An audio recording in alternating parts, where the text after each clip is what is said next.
बातमीतील घटनेच्या वास्तविकतेची तुलना थेट पाहत रहा सांगली अपडेट। मिरज पूर्व भागात चोरट्यांनी गेल्या 8 दिवसापासून धुमाकूळ माजवलेला असताना नुकतेच कदमवाडी येथे हा धक्कादायक प्रकार रात्रीच्या सुमारास घडला। एका शेतकऱ्याला खोऱ्याने वार करून जखमी करण्याचा प्रयत्न अज्ञात दरोडेखोरांकडून करण्यात आलाय। याबाबत अधिक माहिती अशी की काल दिनांक 1 सप्टेंबर रोजी रात्री 7:30 वाजण्याच्या सुमारास कदमवाडी येथील बस स्टँड जवळील राहणारे महादेव कुंभार हे त्यांच्या कुटुंबातील व्यक्तींसोबत घरी असताना रात्री 7:30 वाजण्याच्या सुमारास त्यांच्या गोठ्यातून म्हैस ओरडत असल्याचा आवाज आला। त्यांनी घरातील टॉर्च घेतली व गोठ्यात जाऊ लागले। मात्र या दरम्यानच टॉर्चचा उजेड पाहून अज्ञात चोरट्याने त्यांच्या दिशेने फेकलेल्या खोऱ्याचा वार त्यांना सुदैवाने बसला नाही, ते बचावले।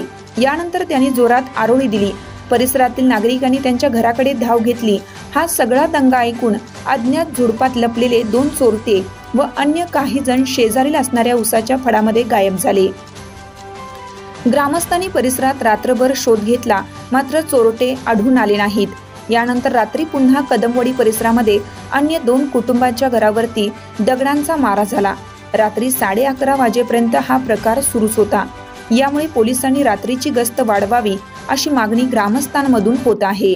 माझे नाव महादेव दत्तात्रय कुंभार। मी घरी एकटाच असताना काय अज्ञात लोकांनी त्याचा फायदा घेतला। मी घरातून बाहेर येतो पण येतेवेळी जरा मसरांनी धडपड केली म्हणून मी मसरांच्या गोठ्याकडे जात असताना त्यांनी मसराच्या गोठ्यातून कुणाचा तो खोऱ्याचा माझ्या अंगावरती वर्षाव केला। तो खोरा मला लागला नाही, मात्र तो बादली समोर असल्यामुळे त्या बादलीवर पडून त्याचा आवाज झाल्यानंतर मी दंगा केल्यानंतर त्यांनी ते लोक पसार झाले।